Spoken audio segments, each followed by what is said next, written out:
So 2026 பார்த்தீங்கன்னா sport comedy சீரிஸாக எடுக்கப்பட்ட தி ஹோக் அப்படின்ற வெப் சீரிஸ் இப்போ தமிழ் டப்பிங் நெட்ஃபிளிக்ஸ்ல ஸ்ட்ரீமிங் பண்ணிருக்காங்க. இந்த சீரிஸோட ரிவ்யூ பத்தின நம்ம பார்க்க ஸோ வாங்க வீடியோல போகலாம். இந்த சீரிஸ்ல டோட்டலா பார்த்தீங்கன்னா 10 எபிசோடு இருக்கு. சரி, கதை அப்படின்னு பார்க்கும்போது கதையில நம்ம சீரிஸோட ஹீரோவான லூனி ஹாக்கின்ஸ் பார்த்தீங்கன்னா அவரோட பாஸ்ட் லைஃப்ல ஒரு பயங்கரமான கால்ஃப் பிளேயரா இருந்திருப்பாரு. பட் இருந்தாலுமே இவருடைய அடுத்தடுத்த தோல்வி காரணமா இப்போ பிரசன்ட்ல ஒரு நார்மலான பர்சனா தான் இருக்காரு. இவருக்கு பார்த்தீங்கன்னா அதிகமா வயசாயிருச்சு அப்படின்னு கூட சொல்லலாம். இன்னொரு பக்கம் இவரோட ஃபேமிலியில ஒரு சில ப்ராப்ளம் அப்படின்றது போயிட்டு இருக்கு. தென் கால்ஃப்ல ஹையர் பொசிஷன்ல நம்ம ஹீரோட பையனுமே பாத்தீங்கன்னா இருக்காரு. சோ நம்ம ஹீரோக்கு என்னதான் வயசானாலுமே தான் விட்ட இடத்த பிடிக்கணும் அப்படின்னு சொல்லிட்டு முயற்சி பண்ண ஆரம்பிப்பாரு. இதுக்கப்புறம் அவரோட லைஃப்ல பேஸ் பண்ணக்கூடிய ப்ராப்ளம் இல்லை.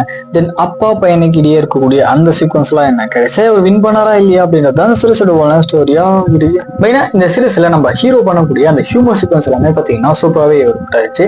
அதோட நம்ம ஹீரோட பர்ஃபார்மன்ஸ் எல்லாமே பாத்தீங்கன்னா ஆன் ஸ்கிரீன்ல ஒரு தரமான பர்ஃபார்மன்ஸ் கொடுத்துருக்காரு. ஸ்டோரியா பாத்தீங்க அப்படின்னா ஒரு ஸ்போர்ட் ட்ராமா தான். பட் இருந்தாலுமே கால்ஃபை பத்தினா ஒரு சில விஷயங்கள் தெரியாத காரணத்தினால ஒரு சில ஆடியன்ஸுக்கு அது பாத்தீங்கன்னா கொஞ்சம் குழம்பரமா தான் இருக்கும். டெக்னிக்கல் சைட் அப்படின்னு பார்க்கும்போது சரி, மேக்கிங் எல்லாமே பாத்தீங்கன்னா சும்மா அருமையா பண்ணியிருக்காங்க, குறைய சொல்ல முடியாது. பட் இந்த சீரிஸோட நெகட்டிவ்ஸ் அப்படின்னு பாத்தீங்கன்னா ஒரு யூஸ்வலான ஸ்போர்ட் ட்ராமா எப்படி போகுமோ அந்த மாதிரியான ஒரு ஜெர்னல் தான் இந்த சீரிஸ் எல்லாமே போகுது. அது மட்டும் இல்ல ஸ்கிரீன் பிளே பாத்தீங்கன்னா இன்னும் கொஞ்சம் ஃபாஸ்டா பண்ணிருக்கலாம். தென் சீரிஸ்ல ஒரு சில எமோஷனல் சீக்வன்ஸ் எல்லாம் அந்த அளவுக்கு இம்பாக்ட் ஆகிற மாதிரிலாம் இல்ல. ஓவரால் பார்க்கும்போது பெருசா எக்ஸ்பெக்டேஷன் இல்லாத ஒரு ஒன் டைம் ஸ்போர்ட் ட்ராமா சீரிஸா வந்திருக்கு. ட்ரை பண்ணி பாருங்க.